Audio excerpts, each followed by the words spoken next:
በሳውዲ በረሃ ውስጥ ንጹሃንን እንደ በጋርደው ሲገሉ ነበሩ የተባሉ እነዚህ በምስሉ ላይ የምትመለከቷቸው ግለሰቦች በሳውዲ ፖሊስ በቁጥጥር ስር እንደዋሉ ቪዲዮዎች እየወጡ ይገኛሉ።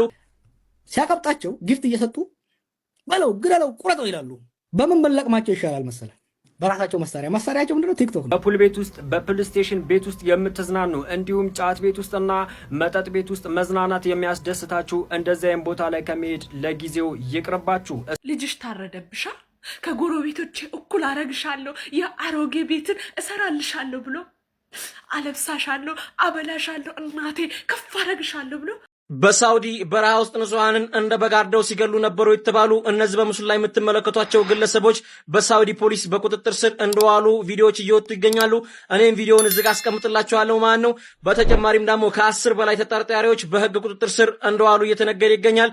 የሪያድ ኤምባሲም አስፈላጊውን እርምጃ ከሚመለከታቸው አካላት ጋር እንወስዳለን ብሏል ማለት ነው። በሳውዲ አረቢያ ውስጥ አደገኛ ፍተሻ እየተደረገ ይገኛል። በሰሞኑ ጉዳይ ማለት ነው ሁላችሁም ህግ ተከትላችሁ እንድትኖሩና በበረሃ ደግሞ የምትኖሩ ወንድሞች ራሳችሁን እንድትጠብቁና እንደዛ አይነት ንክኪ ውስጥ እንደዛ አይነት የቪዲዮ እንትን ውስጥ እንዳትገቡ ፍተሻ እየተደረገ ስለሆነ እየተነገረ ይገኛል። ለተጨማሪ መረጃ ደግሞ የቲክቶክ ፕሮፋይል ነክታችሁ ዩቲዩብ ላይ ምርጥ መረጃ አስቀምጬላችኋለሁ። እሱን መመልከት ትችላላችሁ። ለዚህ ቻናል ደግሞ አዲስ የሆነላችሁ ቻናላችንን ፎሎ እያደረጋችሁ ኮፒ ሊንክ ሼር እያደረጋችሁ መረጃውን ላልደረሳቸው መረጃውን እንድታደርሱ በትህትና እንጠይቃለን ማለት ነው። በቀጣይ ቪዲዮ ደግሞ ምርጥ ቪዲዮ ይዤላችሁ እመጣለሁ። መረጃዎችን አጋራችኋለሁ ማለት ነው። ለሁላችሁም ሰላም እንመኛለን። በቀጣይ ቪዲዮ እስክንገናኝ ድረስ መልካም ጊዜ።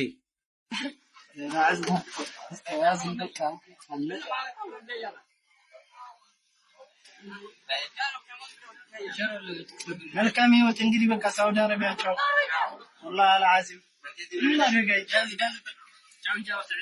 ልጅሽ ታረደብሻ ከጎረቤቶቼ እኩል አረግሻለሁ የአሮጌ ቤትን እሰራልሻለሁ ብሎ አለብሳሻለሁ አበላሻለሁ እናቴ ከፍ አረግሻለሁ ብሎ አንዱ ልጅሽ ተሰዶ ቤቱም ሳይሰራልሽ ጎረቤት እኩል ሳረግልሽ ደምሽን አፍስሸሽ የወለድሽው ልጅሽ ደሙ ባህር ላይ ፈሷል። ተነሺ አልቅሺ ኡበይ ጩይ እንግዲህ ፈርዶብሻል እናት አይደለሽ?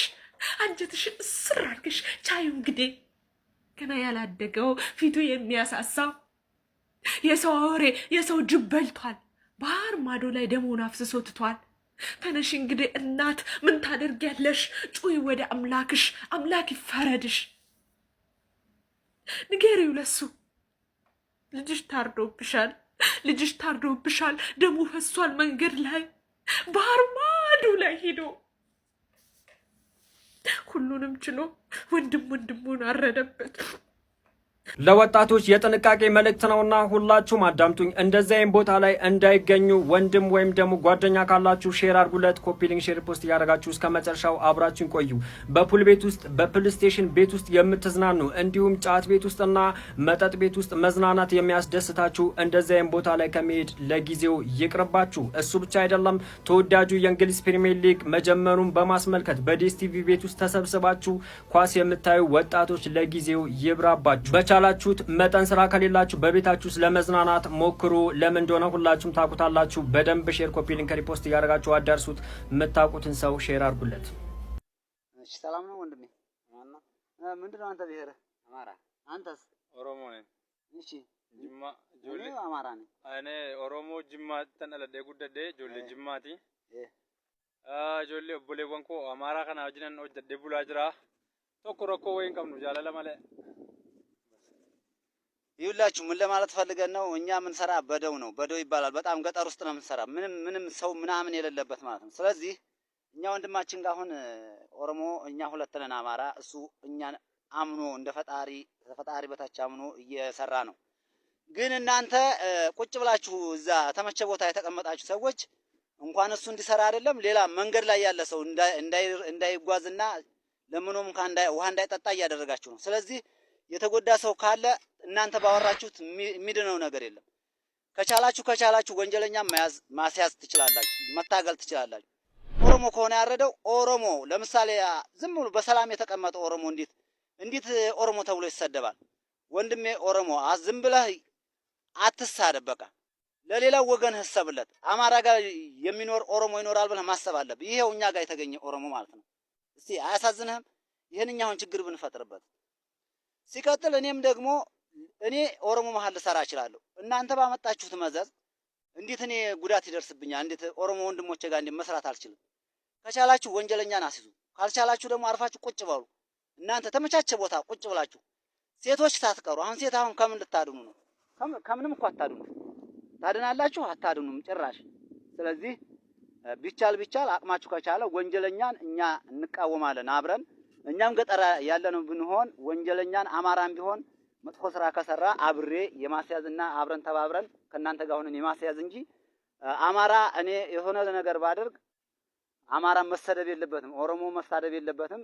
ኦሮሞ አማራ ላይ ችግር ቢፈጥር ኦሮሞ በጥቅል መሰደብ የለበትም። ወንጀለኛን ነው መተባበር ካለብን ማለት ነው። ስለዚህ እባካችሁ እንስራበት። ወንድሞቻችን መንገድ ላይ ያሉ ድንበር ላይ ያሉ ኦሮሞ ላይ ሊወርቁ ይችላሉ።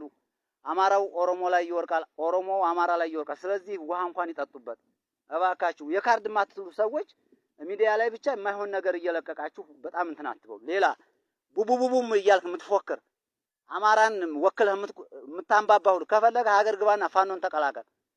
ለአማራ ለአንድነት ትግል ከአማራህ ማለት ነው። እዚህ የመጣ ነው ለስራ ነው እና ምንም እንኳን ብናስብ ኖሮ ምንም ከምንም ስለማናስጥል፣ ስለዚህ ሌላውን ነገር ትታችሁ እኛ እንስራበት እና በተረፈ እናመሰግናለን።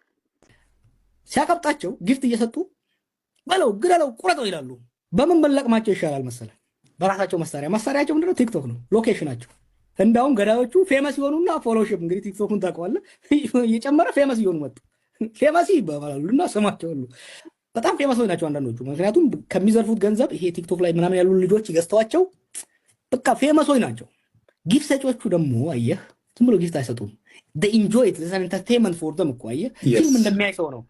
እና ፊልም እያዩ ፊልም አይታል ልጅ ሆነን የህንድ ፊልም ምናምን ተጠባቀህ ስትቀመጥ አብረህ ታወራለህ። ቋንቋውን ራሱ ብታውቅ ሲመጣ አብረህ ትመጣለህ። ከሳውዲ አውቶሪቲም ጋር ከኤምባሲውም ጋር ከሌሎች ጋር ተስማምተን በምን በለቅማቸው ይሻላል መሰለህ? በራሳቸው መሳሪያቸው ምንድነው? ቲክቶክ ነው ሎኬሽናቸው። ፒክ ተደረጉ እና ጫካ ውስጥ የቀሩ አሉ። እነሱም አድፍጠዋል፣ ለጊዜው ይለቀማሉ። ሰው ተረጋጋ እና ይሄ እንዲህ አይነት ነገር የሊቢያው ይቀረናል። ዲፍረንት ዳይሜንሽን ነው፣ ሞር ሶፊስቲኬትድ ነው። ኢትዮጵያ ውስጥ ያሉት ኤሌመንቶችም ፖሊስ እየለቀማቸው ነው እና ይሄ ነው የሰራ ነው። ኢትወሰንቲንግ ጉድ ግን ብዙ ነገር የተማርኩበት ኦፕሬሽን ነበር። በጣም ብዙ ዜጎች በሙሉ እነ ስታሊን ዜጎች በሙሉ ለመንግስት እንዲሰልሉ ነው ያደረጉት።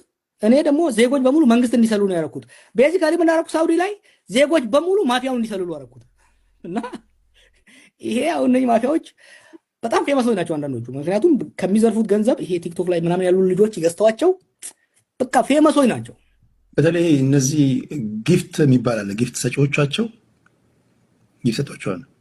ጊፍት ሰጪዎቻቸው ለእስልምና ከፍተኛ ክብር አለኝ፣ ነገር ግን ሃይማኖቴን አልቀየርኩም ሲል ብራዚላዊ የቀድሞ የሪያል ማድሪድ እንዲሁም ደግሞ የብራዚል ብሔራዊ ቡድን ኮከብ የሆነው ሮቤርቶ ካርሎስ ከወሬው ከተዘዋወረ በኋላ ማለት ነው አስተያየቱን ሰጥቷል። እንደሚታወቀው ከሰሞኑን ሮቤርቶ ካርሎስ የሞሮኮ ዜግነት ያላትን ስዋሂሊ የተባለችው ሴት ጋር ማለት ነው ጋብቻውን ከፈጸመ በኋላ እስልምናን ተቀብሏል የሚሉት ዜናዎች በስፋት ሲዘዋወሩ ነበር። እንዲሁም ደግሞ ታማኝነት ያላቸው የዜና ምንጮች ሳይቀር እንግዲህ ሲያዘዋውሩት እንደነበረ የሚታወቅ ቢሆንም ሮቤርቶ ግን ጋብቻውን ከፈጸመ በኋላ የእስልምና ሃይማኖትን አልተቀበልኩም፣ ነገር ግን ለእምነቱ ከፍተኛ የሆነ ክብር አለኝ ሲል ለሳውዲ ጋዜጣ ለሆነው ለኦካዝ ጋዜጣ የሆነ መግለጫ ሰጥቷል። ይህም ነገር በርካቶችንም እያነጋገረ ነው የሚገኘው። በመጨረሻም ግን ሮቤርቶ ካርሎስ ለእስልምና ከፍተኛ የሆነ ክብር እንዳለው ተናግሮ ሃይማኖቱን እንዳልቀየረ ተናግሯል። በዚህ ጉዳይ ላይ ሀሳብ ካላችሁ ኮሜንት ያጋሩኝ። በሌሎች መረጃዎች ግን በድጋሚ ተመልሼ እመጣለሁ። ፕላስ ምልክቷን መጫናችሁን አትርሱ። መልካም ቆይታ።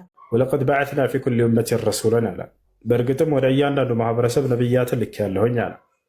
ስለዚህ በየዘመናቱ የሆነ አካባቢ ላይ ሰዎች ከተሰባሰቡ በዚህ አካባቢ ላይ አላህ ሱብሓነሁ ወተዓላ ነብያትን ይልካል፣ ያስነሳቸዋል። ያ ነው። ነገር ግን የግዴታ ሁሉንም ነብይ መናገር አይጠበቅበትም። አላህ ከነብያቶች ስማቸውን የነገርኩህ ያልነገርኩህም ነፍ አሉ ብሎ ተናግሯል። ወሩሱለን ቀድ ቀሰስናሁም ዐለይከ ሚን ቀብል ወሩሱለን ለም ነቅሱስሁም ዐለይክ ይላል። በአንተ ላይ የተረኩልህ ነብያቶች አሉ፣ ያልተረኩልህ ስማቸውን በርካቶች አሉ ብሎ ተናግሯል። والله سبحانه وتعالى ولقد أرسلنا رسلا من قبلك منهم من قصصنا عليك ومنهم من لم نقص عليك محمد هو برقتم كانت بفيت نبياتك اللي كانوا كأن رسول سماعتهم ينقركوا هالو ينقركم معلو ولا تناقلوا ስለዚህ ናይጄሪያ ላይ ላኩት ነብይ እንትና ነው፣ አሜሪካ ላይ እንትና ነው፣ ማዳጋስካር ላይ እንትና ነው። እያለ ቢናገር የተላካቸው ነቢያት አንድ መጽሐፍ አይበቃም ነበር።